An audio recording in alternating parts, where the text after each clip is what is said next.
Bonjour à tous et bienvenue pour ce nouveau Morning Coach. J'espère que ce matin, vous vous réveillez avec la patate. On se réveille avec énergie, avec motivation, comme tous les jours. Et pour ceux qui ne me connaissent pas ou qui viennent de me découvrir, je suis Brenda, coach en développement personnel et en séduction à Paris et partout en France.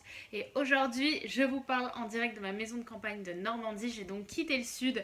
J'ai quitté le sud, je suis retournée à Paris et là je pars. Donc je suis un petit peu en Normandie, je repars demain à Paris.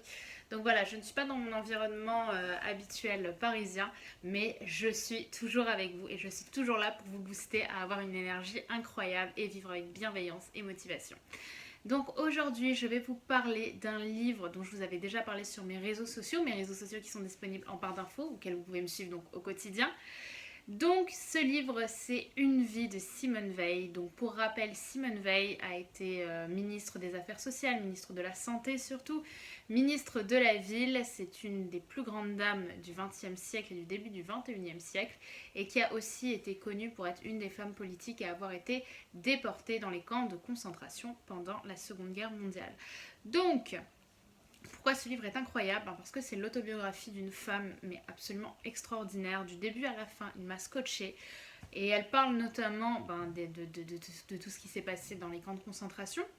Et ce que j'ai trouvé incroyable, et c'est aussi pour ça que je voulais vous conseiller ce livre, c'est qu'elle montre à quel point on peut être au plus bas et repartir au plus fort. Puisque cette femme, dès son retour des camps, a tout de suite repris ses études, repris une vie qu'elle tentait du moins de faire le plus normalement possible, de vivre le plus normalement possible malgré la difficulté. Elle s'est battue réellement contre les gens, contre ceux qui ne comprenaient pas ce qui s'était passé dans ces camps. Et elle en est arrivée jusqu'à avoir un haut statut politique, devenir ministre, puis se battre pour l'avortement, l'interruption volontaire de grossesse, donc l'IVG, car la loi de l'IVG est donc passée grâce à elle pour ceux qui ne le sauraient pas.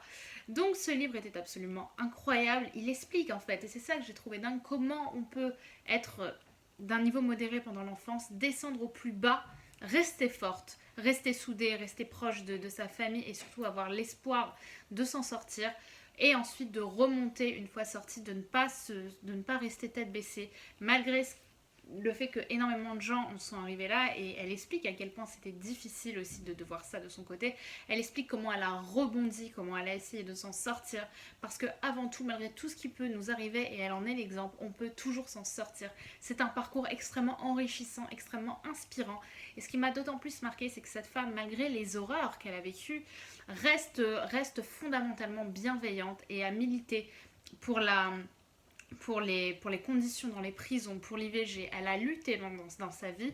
Je veux dire, lorsque la loi sur l'IVG était en train de passer, était en train de se discuter, il y avait carrément des personnes qui venaient dessiner des croix nazies. Elle l'explique, près de chez elle, des gens qui l'injuriaient volontairement dans la rue.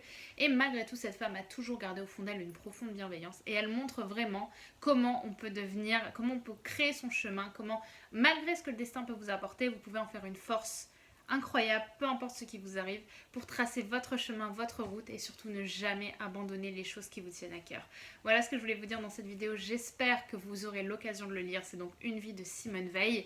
Et je vous souhaite une excellente journée, motivez-vous. Dites-moi ce que vous en avez pensé par commentaire, partagez, likez la vidéo. Je compte sur vous, je vous motive tous les matins, mais n'hésitez pas non plus à me donner votre retour. Je vous embrasse et je vous dis à bientôt. Bye bye.